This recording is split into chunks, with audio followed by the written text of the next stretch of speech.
오늘 부처님 오신 날 봉축 법문을 먼저 간단하게 하고 5월달 법회를 하도록 하겠습니다. 부처님 오신 날 봉축시. 하늘이 열리고 땅이 진동하니 거룩한 성인이 이 땅에 오셨도다. 억만급의 무명은 일시에 사라지고 자비강명은 시방세계를 비추네. 온 산천의 꽃은 아름답게 피어나고 숲속의 산새도 즐겁게 노래한다. 중생을 위해 이 땅에 오신 부처님, 가르침은 천상천하의 제일이 되나니 다함없는 해탈과 영원한 축복이요 사바세계에 오신 진정한 뜻이로다. 오늘은 부처님 오신 날 우리 모두 다 함께 성인을 맞이하자. 봉축시를 이렇게 읊어봤습니다. 오늘 이 태백산 큰마음 도량이 열리고 첫 번째로 부처님 오신 날을 맞이했습니다. 이렇게 뜻깊은 이 도량에 부처님 오신 날 오신 우리 여러 불자님들 참으로 고맙고 감사합니다. 이 다 각자 다니는 절이 있을 텐데 이 산중을 찾아주신 우리 불자님들께 정말 고마운 생각이 듭니다. 조금 전에 우리 그 회장님의 그 지극하고 그 간절한 그런 인사말이 참 아주 인상 깊게 들렸습니다. 정말 우리가 이 험난한 시대에 어떻게 사는 것이 바른가? 우리는 그 길을 생각하면서 살아가야 할 것 같습니다. 두 번째로 축사를 해주신 원목 스님의 일상생활을 항상 즐겁게 하자. 참 좋은 말인 것 같습니다. 우리가 즐겁게 생각하면 모든 일이 다 즐겁고 부정적으로 보고 불편하게 생각하면 좋은 일도 나빠지는데 나쁜 일이 좋아지겠습니까? 그렇죠? 그래서 항상 즐겁게 살아야 되겠죠. 즐거움은 내 스스로에서 만들어내는 것이지 밖에서 오는 건 아니기 때문에 그렇습니다. 그래서 아주 좋은 말씀을 하셨습니다. 세 번째로 우리 그 동네 이장님 참 그 마지막에 대한불교 조계종에서 가장 우리 불교의 이 큰마음 도량이 성지가 되기를 발언하는 그 말씀이 산생의 오랜 세월 꿈꿔왔던 이상세계, 불교의 모든 그 잘못된 관례와 간섭을 타파하고 진정한 불교를 어떻게 세울 것인가를 늘 고민해왔던 산성으로서는 한국 불교의 제일의 성지로서 태어나기를 바라한다는 그 말씀이 너무 깊이 와닿았습니다. 제가 있는 동안은 그렇게 되도록 노력하는 것이 제가 이 도량에 존재하는 이유가 될 것입니다. 오늘은 부처님 오신 날. 부처님은 이미 오랜 급전에 다 성불을 했고 도를 이루셨지만 고통받는 중생을 제도하기 위해 오셨습니다. 그래서 부처님은 49년 동안 8만 대장경의 그 엄청난 말씀을 하셨어요. 8만 4천 법문이라는 게 49년 동안 녹음기처럼 아란존자의 기억에 의해서 전승되어 왔죠. 왜 부처님께서는 그렇게 많은 말씀을 하셨을까요? 그것은 중생의 근기가 너무나 천차만별이기 때문에 그 근기에 맞춰서 법문을 하신 거예요. 법문을 근기에 맞춰서 하다 보니 같은 뜻인데 여러 차원에서 말씀을 하실 수밖에 없죠. 그래서 한 중생도 놓치지 않고 제도하기 위해서 중생을 구제하기 위해서 수많은 말씀을 하셨으니 그것을 천태지자대사는 58교라고 그래갖고 5시간대 그 어떤 시대별로 또 8교 8종류의 가르침을 폈다 이거죠. 이래서 일체 중생을 부처님과 인연 맺은 중생들은 전부 해탈의 길로 인도하셨습니다. 그리고 마지막에 사라수 아래에서 열반에 드셨죠.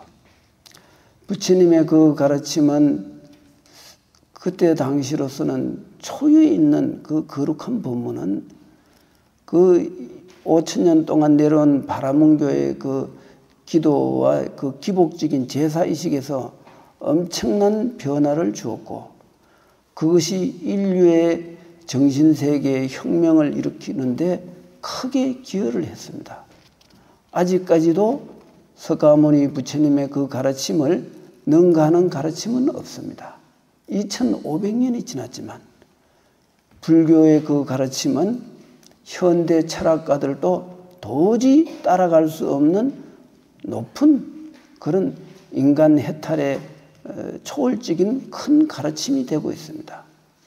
산성은 많이 부족하지만 부처님의 가르침의 핵심을 전하기 위해 이렇게 여기 큰마음 도량을 열었습니다. 우리 다 함께 큰마음 도량에서 부처님의 진정한 뜻을 깨우치고 높은 정신세계의 삶을 살아가기를 바라는 마음에서 제가 이 법회를 하게 됐습니다. 오늘 그 큰마음 법회 9번째 그 내용은 서시를 부처님 오신 날이기 때문에 부처님의 길을 따라서 우리는 가야 한다는 그런 뜻으로 그 부처님 길 따라라는 서시를 읊었으니 잘 들어주시면 좋겠습니다. 길에서 태어나 길에서 갔으니 그 길은 만법의 공도가 되고 모든 성인들이 가는 길이다. 본래부터 고요하지만 나타날 때 차별이 없고 평등한 그 가운데 일체법을 세웠다. 일마다 도에 부합되니 존재 그대로 원만구족하여 따로 이룰 것이 없구나. 흰구름 가는 길에 자치가 없던 무심한 거기에 만법을 세우니 만류 중생도 그 속에 머문다. 아상 없는 큰 삶이요 현상 그대로 절대성이니 평등한 바탕 위에 묘용이 되었다. 무엇이 부처님 가는 길인가? 한 마음 속에 큰 마음이요 이것이 부처의 길이네. 부처님 오신 날 부처님의 그 삶을 이렇게 생각하면서 우리도 부처님 같이 살아야 가야 되겠다. 그 길을 따라가자. 이런 뜻이라고 봐야 됩니다. 첫 번째, 부처님은 눈비니 동산에서 무우수라는 나뭇가지를 잡고 마야 부인께서 석가모니 부처님을 탄생하셨습니다. 옆구리로 태어났다 하는데 사람이 옆구리로 나올 수 있겠습니까? 그것은 인도의 사성 계급이 만들어낸 하나의 그 상징성을 말하는 건데 그거는 그 도가 아닙니다. 진리도 아니에요. 왜냐하면 바라문은 머리 꼭대기로 나오고 왕족이나 대신들은 옆구리로 나오고 평민은 지금 우리 출산하는 그 방식으로 나오고 그 다음에 수드라 하천이는 발바닥으로 나온다. 이렇게 해갖고 사성계급이 몇천 년 동안을 인도를 지배하고 있고 아직 그 사성계급을 부처님께서는 타파했어요. 인간의 그 어떤 모양에는 차별이 있지만 우리 마음에는 차별이 없다. 이거를 바라문교에서는 충격적으로 받아들였죠. 몇천 년 동안을 사성계급으로 지배해왔던 그래갖고 바라문교가 하나의 인도 사회를 통치하는 수단으로 이렇게 그 말도 안 되는 그런 차별성을 만들어냈는데 그것이 부처님께서는 진리가 아니다라고 그랬어요. 사람은 행동하는 데서 옳고 그런 것이 있는 거지 태어나면서부터 옳고 그런 것은 없다. 평등한 바탕 위에서 우리는 행동에 의해서 좋고 나쁜 것이 갈라지는 것이다. 그러니 사생계급은 의미가 없다. 그랬습니다. 그거는 당시로서는 혁신적인 가르침이고 대단한 가르침이죠. 오늘날도 평등주의를 부르짖지만 아직 그 부처님의 평등 사상에 입각하지 못하고 가지가지 차별적인 현상들이 일어나고 있습니다. 마침내 우리는 그 길로 가야 돼요. 그래서 길에서 태어나 길에서 갔다. 이것은 그 길은 무슨 길일까요? 그거는 바로 부처님의 길은 초월의 길입니다. 선과 악을 초월한 길이죠. 그러나 초월하는 길은 너무나 어렵고 중생들은 악한 길보다는 착한 길을 가야 돼요. 착한 길을 가면 즐거움이 있고 나쁜 길을 가면 괴로움이 따릅니다. 우리가 착한 일을 해야 할 이유가 바로 여기 있는 거죠. 착한 일을 하면 즐거움이 따르는데 왜 사람들은 착한 일을 하지 않고 악한 일을 하면서 즐거움이 생기기를 바란다면 그것이 근본이 잘못됐지 않습니까? 그래서 우리는 착하게 살아야 된다. 착하게 사는 것이 모든 중생들이 가야 할 공도라는 거죠. 공식적인 길이다. 모든 법이 선법으로 이루어졌다면 그것은 공도가 되는 거죠. 그래서 성인들이 가는 길이다 하는 거죠. 그래서 평등한 그 가운데 일체법을 세웠다. 그것이 바로 성인의 길입니다.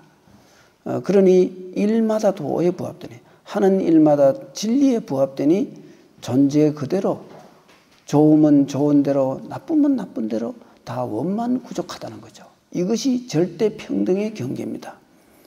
흰 구름 가는 길에 자치가 없듯이 흰 구름이 가는데 자치가 있습니까? 새가 허공을 날아갈 적에 자치가 있습니까? 없지요.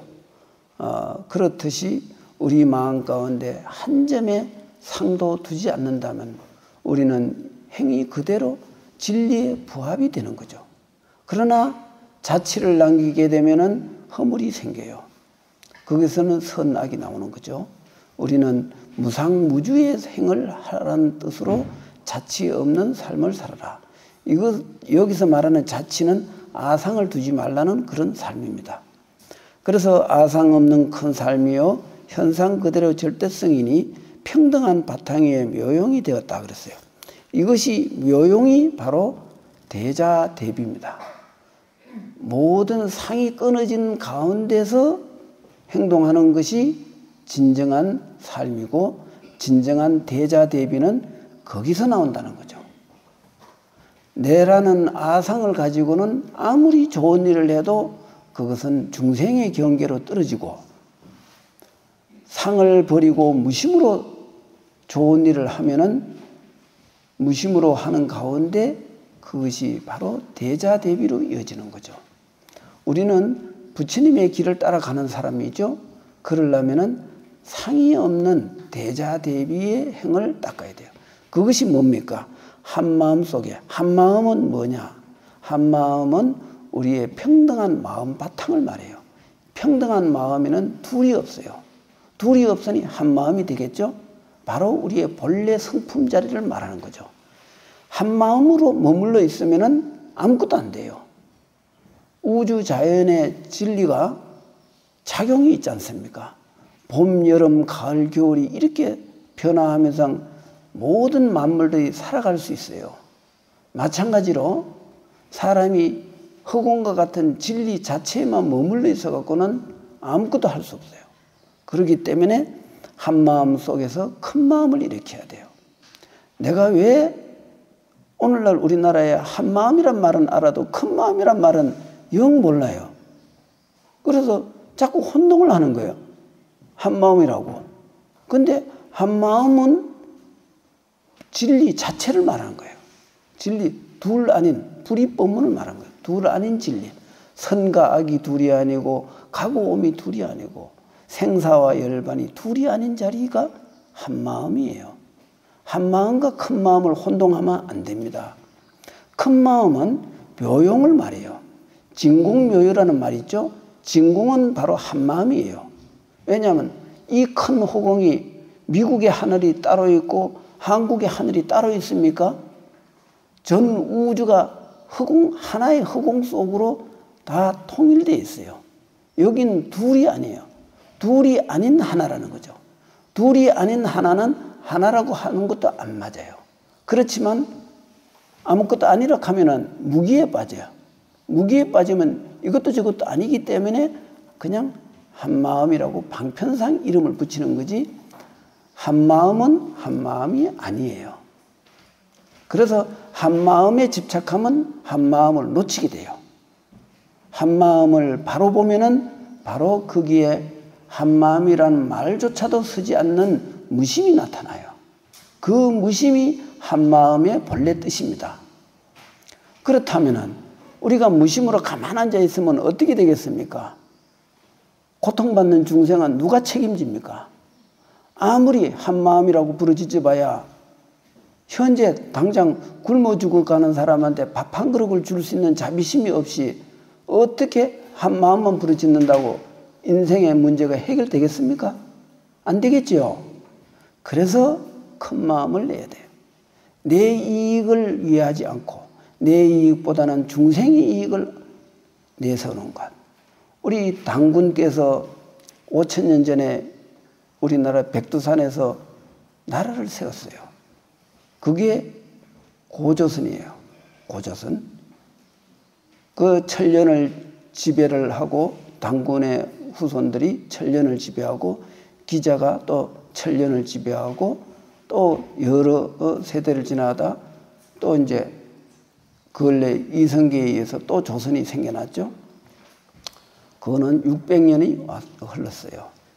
우리는 본래 이 민족의 근본은 조선이에요. 아침조자에다가 신선선자, 신선하다는 그런 뜻이죠.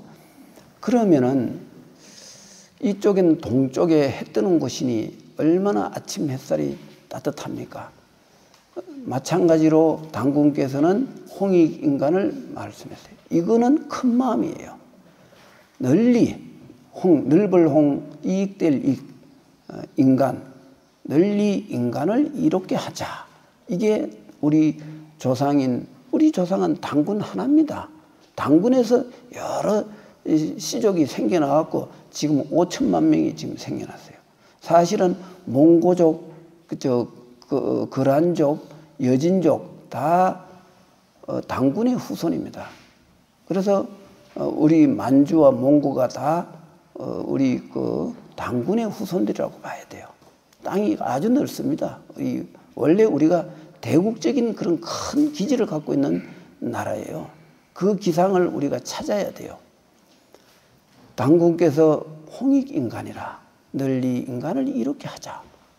근데 이걸 불교적으로 해석하면 어떻게 되느냐. 홍익중생이라 해야 돼요.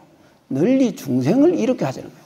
인간에게만 국한하는 거는 조금 협소해요. 그런데 중생들한테는 그렇게 할 수밖에 없는 거지만은 불교인들이라면은 그 홍익인간이 아니라 홍익중생이라고 이해를 해야 돼요. 중생이라 하면은 인간에게만 국한하는 게 아니라 만물에 다 적용돼요. 심지어 유정, 무정이 다 해탈의 길을 갈 수 있도록 우리가 도와주는 것이 바로 홍익중생이에요. 그래서 큰 마음이라는 것은 바로 홍익인간, 홍익중생의 길이다. 이렇게 이해하시면 되겠습니다. 큰 마음은 대승보살도의 길이니 이것이 큰 마음의 길이 아니겠습니까? 우리는 이렇게 부처님의 길을 따라 큰 마음을 실천해야 된다. 이런 뜻이 되겠습니다. 그 다음에 넘기시고 두 번째, 정토에 대한 질의와 문답.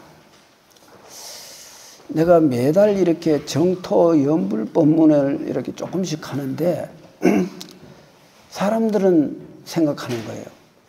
왜 스님은 정토 연불 수행법을 이렇게 강조하느냐 이렇게 생각할 수 있는데 중생이 해탈의 가장 요긴한 방법이 그리고 가장 확실한 방법이 우리 이 마음이 곧 부처라는 사실을 깨닫는 거예요.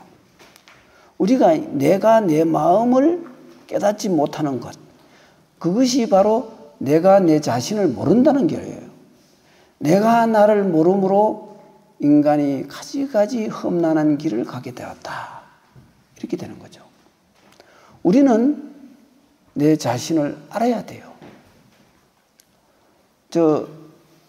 소크라테스가 그 신전에를 갔었는데 그 신전 벽에 글을 보고 충격을 받았어요. 그 신전의 벽에 뭐라고 써놨느냐? 너 자신을 알라. 유명한 말이죠. 그거 소크라테스 말이 아니고 그 신전에 쓰여진 옛사람들이 글인데 그 2500년 전에 정말 그리스에 대단한 그런 그 고대 철학자들이 있었던 거죠. 그러니까 그 많은 문명을 오래전에 일으켰겠죠. 너 자신을 알라. 그거를 우리 불교적으로 보면 내가 내 자신을 알아야 된다 이거죠. 우리는 우리 자신을 모르고 어떤 길을 갈 수가 있겠어요? 남의 길을 가서는 안 돼요. 내가 가야 할 길을 가야 돼요. 그것이 인류를 위하는 길이 될 수 있어요. 그런데 내가 내 자신을 모르니 어떻게 내 길을 갈 수 있습니까? 내가 나를 모르는데. 어쨌든 우리는 부처님의 가르침을 통해서 나의 참모습을 깨우쳐야 돼요. 그것만이 우리가 진리의 길을 가는 것이고 해탈의 길을 가는 것이고 영원히 괴로움에서 벗어나는 길이다. 이렇게 이해해야 되겠죠. 내가 정토를 말하는 것은 바로 빨리 어떻게 어떤 가르침보다도 빨리 성불의 길을 갈 수 있느냐 하는 문제를 이 정토에서 찾을 수 있다라고 난 보기 때문에 가르치는 거예요. 그래서 정토란 윤회가 끊어진 곳인데 중생들은 업장의 장애를 받는데 어떻게 극락정토에 왕생할 수 있겠는가? 자, 여기에 답변을 이렇게 했습니다. 비록 업력의 장애를 받는 중생이라도 정토 왕생을 할 수 있나니 여기 두 가지 인연이 있기 때문이다. 첫째는 자력으로 정토에 왕생하는 법이니 중생이 만일 세상법의 애욕 애착을 끊고 정토 왕생을 발언한 다음 일심으로 염불하면 이 공덕으로 정토 왕생한다는 것이다. 둘째는 타력의 힘으로 왕생하는 법이니 비록 업력의 장애와 업장이 있다고 해도 정토 왕생을 발언하고 정성스럽게 염불한다면 인종시 부처님의 접인을 받고 정토에 왕생하게 되는 것이다. 그렇습니다. 모든 중생이 업장을 가지고 해탈의 길에 들어가는 게 가장 좋지만은 그 길은 아무나 갈 수가 없어요. 그렇기 때문에 설사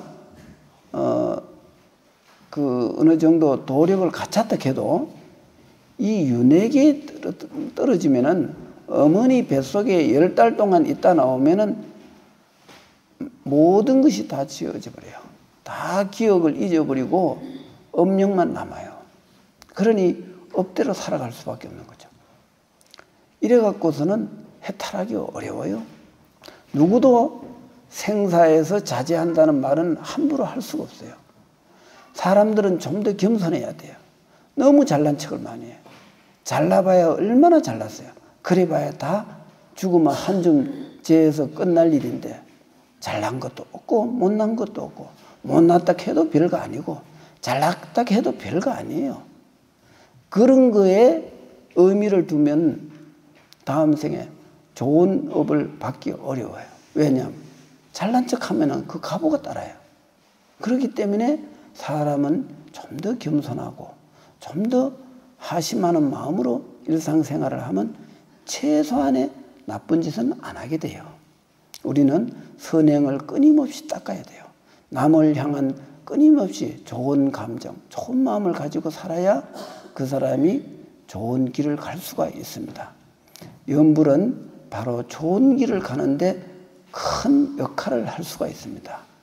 내가 내 마음을 찾는 길인데 이보다 더 좋은 길이 어디 있습니까? 우리가 바로 우리 자신을 알자고 하는 거예요.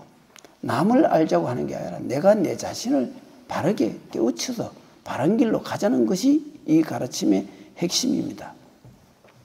두 번째 질문. 업을 가진 상태에서 설사 불보살 힘으로 정토왕생을 했다고 하더라도 업력이 남아있다면 다시 그 기운이 발동하여 윤회계에 떨어질 수 있는데 어찌 번뇌 때문에 결정성 없는 중생들이 물러나지 않을 수 있겠는가? 이 업력의 장애라는 것이 이게 보통 어려운 게 아니에요. 그렇기 때문에 이 불보살의 그 원력에 의지하지 않을 수가 없어요. 예를 들어 석가모니 부처님이 그 대단한 그 사리불존자는 부처님을 대신해서 법상에 올라가서 설법을 한 적도 있고 그래요. 참 대단한 그런 도인인데 안경에 보면 그런 말이 나와요. 너 사리불같이 그렇게 도력이 있어도 윤회에 떨어지면은 윤회 어머니 뱃속에 들어가서 10달 동안 있다가 애욕에 시간이면은 도력이 송두리째 날아갈 수도 있다 그랬어요. 이 경에 나옵니다. 이 애욕이라는 게 굉장히 무서운 거예요. 여기에 대해서 큰 소리 치고 자신할 수 있는 사람 하나도 없어요. 그래서 부처님께서 6년 고행 끝에 마지막에 새 마녀의 그 엄청난 미모의 하늘에서 미모의 그 모습으로 나와서 부처님을 유혹했는데 부처님 거기서 마지막 번뇌를 다 끊고 성불을 하셨잖아요. 더 이상 무심에서 벗어날 일이 없어요. 그런 분들은 생사윤회가 없어요. 자제가 되는 거예요. 그러나 애욕의 그 경계에 떨어져 갖고 자유로울 수 있는 사람은 극히 드물어요. 애욕에서 벗어난 사람은 삼계 해탈이라고 그래요. 삼계에서 벗어날 수가 있어요. 그래서 이런 그 애욕의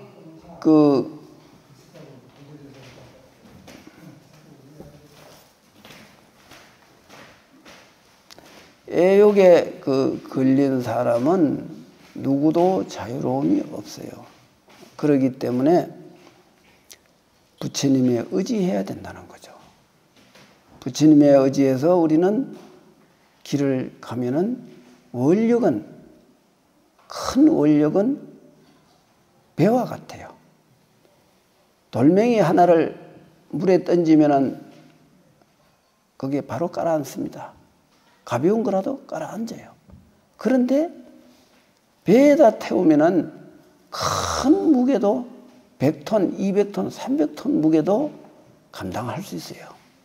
원력은 부처님이 말하는 원력은 배와 같아요. 중생의 업보에 있는 중생도 능히 정토로 인도할 수가 있어요. 이거 굉장히 중요한 말입니다. 우리는 정토를 닦아야 할 이유가 바로 여기 있는 거예요. 중생이 업을 소멸한다? 거의 불가능해요. 누구도 여기 자제한다고 큰 소리 칠 수 없어요. 나도 마찬가지예요. 늘 조심해야 돼. 조금만 실수하면은 바로 애욕의 경계로 떨어질 수 있어요. 늘 각성하고 내 자신이 잘못된 경계에 빠지는지 안 빠지는지 늘 살펴야 돼. 그렇지 않으면 어긋날 수가 있거든. 그렇기 때문에 정토 원력을 세워야 돼요. 나는 여기 큰마음 도량을 하나의 극락세계로 인도하는 큰 배와 같다라고 생각해요. 이 원력의 배는 타면은 정토세계에 가는 데는 무난하게 갈 수 있도록 나는 선장로로 타는 거죠. 나도 가야 되니까. 나도 가야 될 거 아니에요? 신도들은 보내고 나는 중생계에 빠지면 그 체면이 말이 아니잖아요. 그죠? 그래서 나는 가는 겁니다. 정토에 왕생하면 10가지 공덕이 있어 물러서지 않는다. 10가지 공덕이 바로 그 정토의 배를 탔을 적에 10가지 공덕을 갖게 되니까 누구든지 갈 수 있다 이거죠. 첫 번째, 정토는 부처님의 원력으로 장엄되었기 때문이다. 정토에 왕생하면 6가지 신통이 생겨 온 세계를 다 보기 때문에 천상 세계도 원하지 않는데 괴로움이 많은 인간 세계를 그리워하지 않는다. 세 번째, 정토에는 항상 최상선인 구해일체라 거기에는 신신과 발심한 최상선인만 왕생하기 때문에 저절로 공부 안 할 수가 없다는 거죠.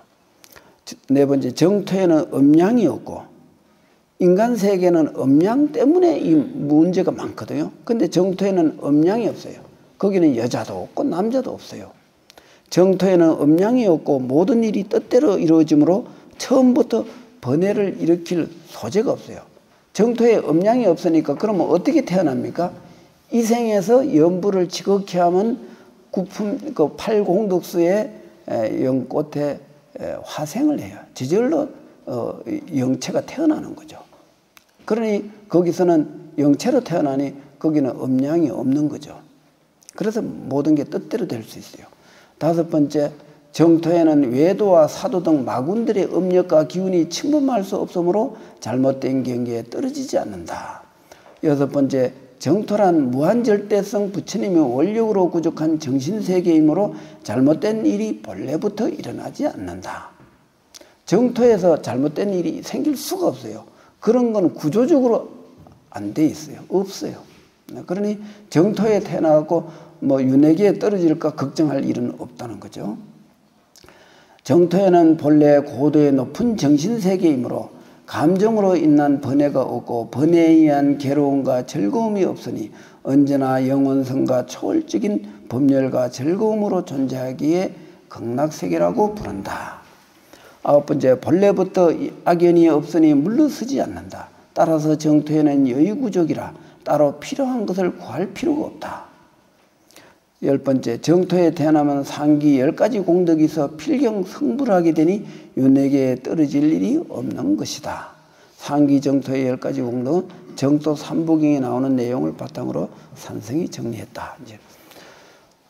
이 정토에는 이러한 그 공덕들이 있기 때문에 이것을 나는 하나의 정토로 가는 극락 반야용선이다. 이렇게 이제 부르는 거죠. 어떻습니까? 이런 정토에 우리 다 같이 공부하는 게 좋지 않겠습니까? 네.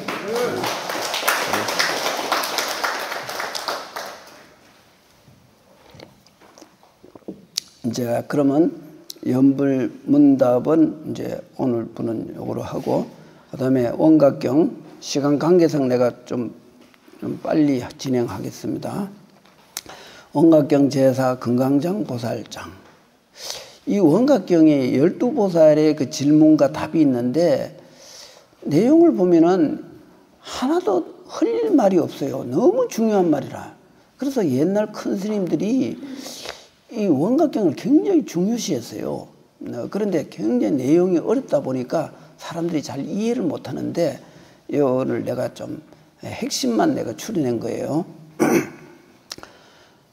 만일 중생들이 본래부터 부처였는데 무슨 까닭에 다시 온갖 무명에 떨어져 있습니까? 만일 무명이 본래부터 있었다면 무슨 까닭에 열애께서는 본래부터 부처를 이루었다 하십니까?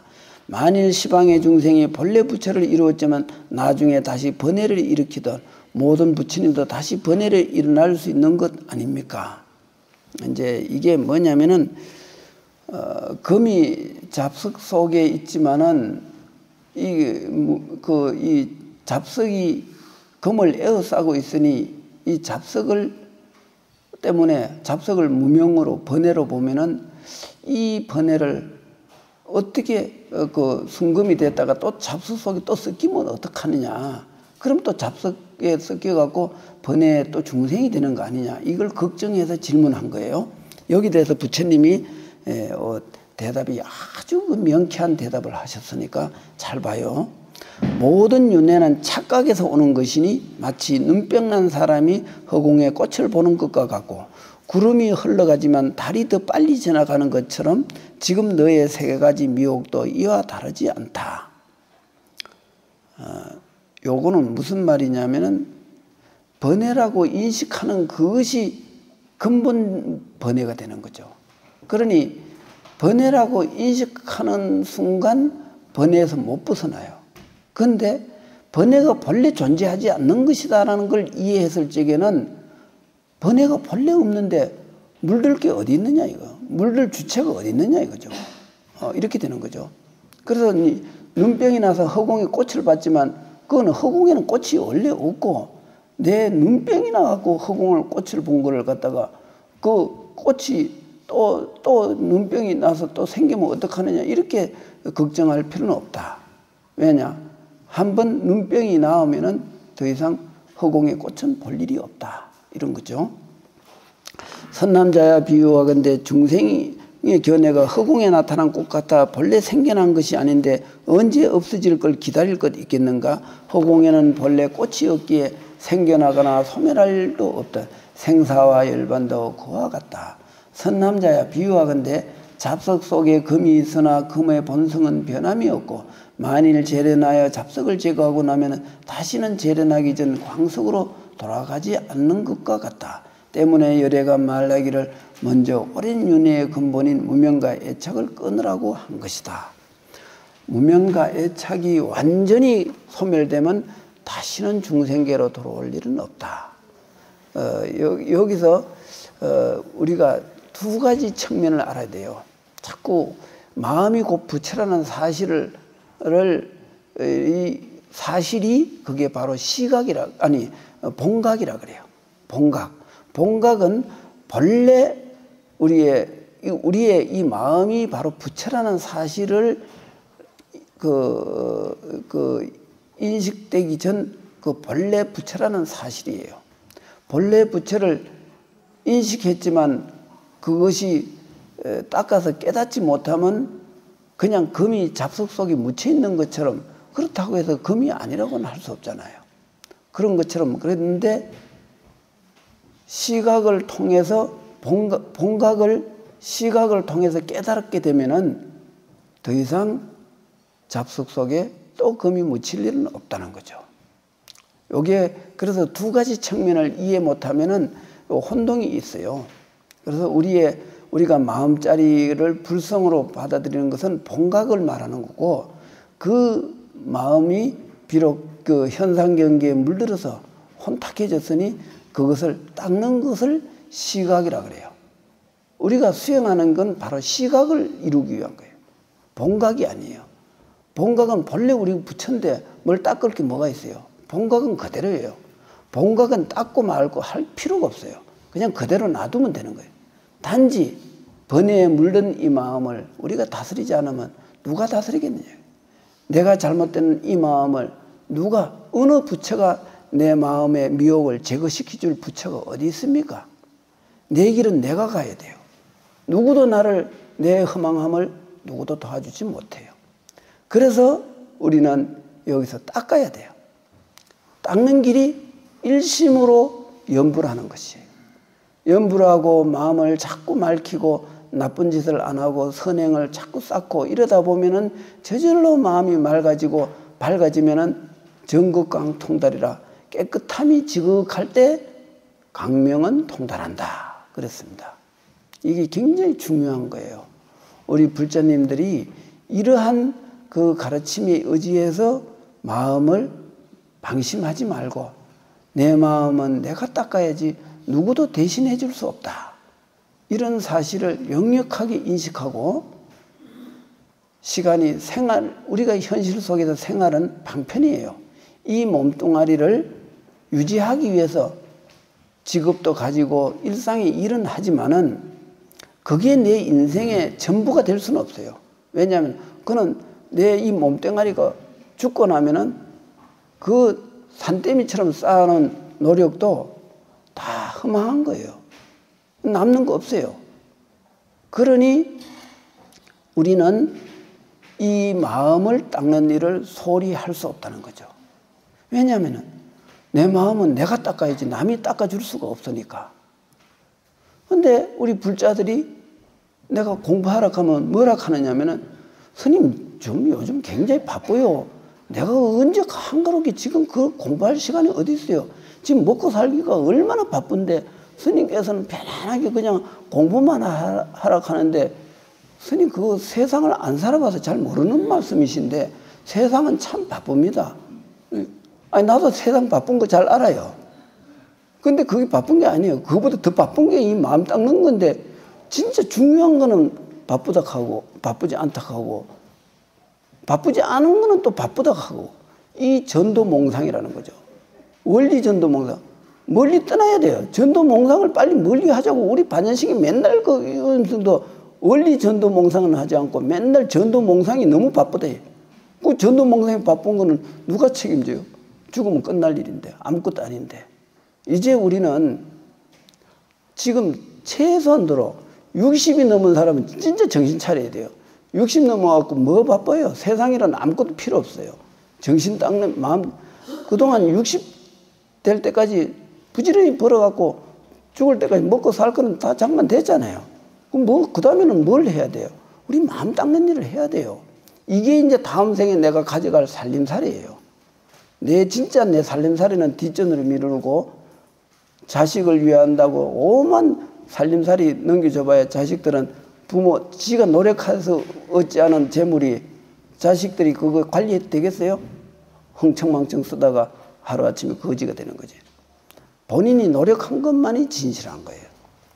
그래서 우리 불자님들은 바쁜 현실 속에서도 이 마음 닦는 일은 이거는 더욱더 소중한 것이다. 이렇게 생각하고 일심으로 아침, 저녁 내가 많이 요구하진 않아요. 아침에 1시간, 저녁에 1시간 정도라도 연불 좀 하라 이거죠. 왜 그것도 못해요? 집에서 드라마 보느라고 시간 없대. 드라마 보면 삶이 어차피 인생은 연극인데 연극 속에서 또 연극을 또 보고 시간 다 낭비하고 그 연극 속에서 그 처절한 싸움을 또 마음속에 아리아식에 저장해갖고 다음 생에 또 재현하겠다는 건데 그쯤 되면 나도 못 말리죠. 그죠? 그래서 우리는 이제 열심히 살아야 됩니다. 자, 원각경 제5 미륵보살장. 세존이시여 모든 중생이 열애의 경계에 들면 어떻게 윤회의 근본을 끊을 수 있으며 어떻게 수행해야 하며 어떻게 중생을 교화해야 합니까? 이렇게 물었어요. 선남자야 끝없는 옛적부터 가지가지 애욕과 집착 때문에 윤회가 생겼느니라. 그러므로 애욕은 윤회의 근본이니라. 중생은 이와 같은 애욕 애착으로 인해 생사가 이어지고 이로 인해 큰 도를 이루지 못하느니라.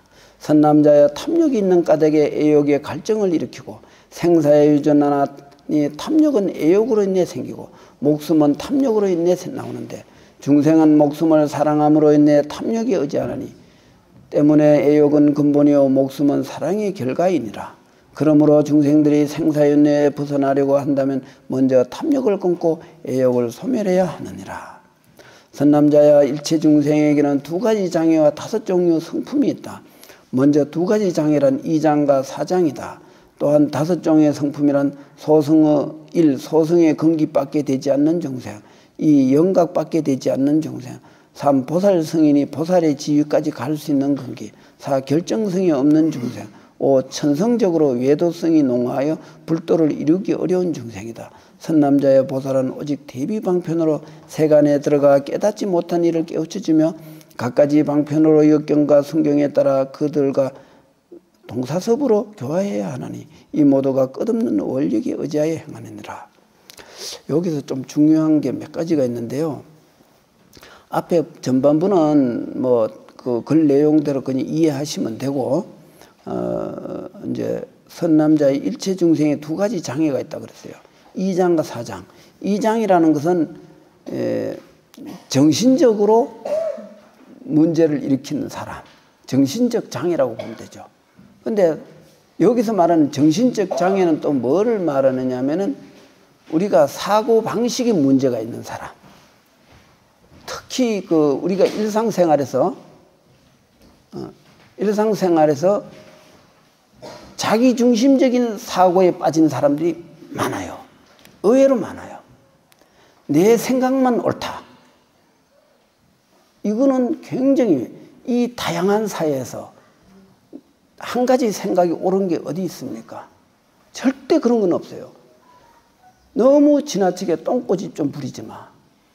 그 고집이 자기를 죽이는 길이라. 모든 것은 공평하지만은 근기 따라 다양한 그 견해가 있어요. 내 주장만이 옳다고 생각하면은 그것은 잘못된 생각이라.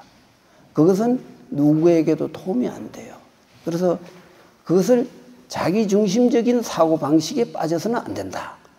그것은 사고의 이기주의라는 거죠. 행동으로는 남한테 물건을 베풀고 뭐 좋은 일을 많이 해.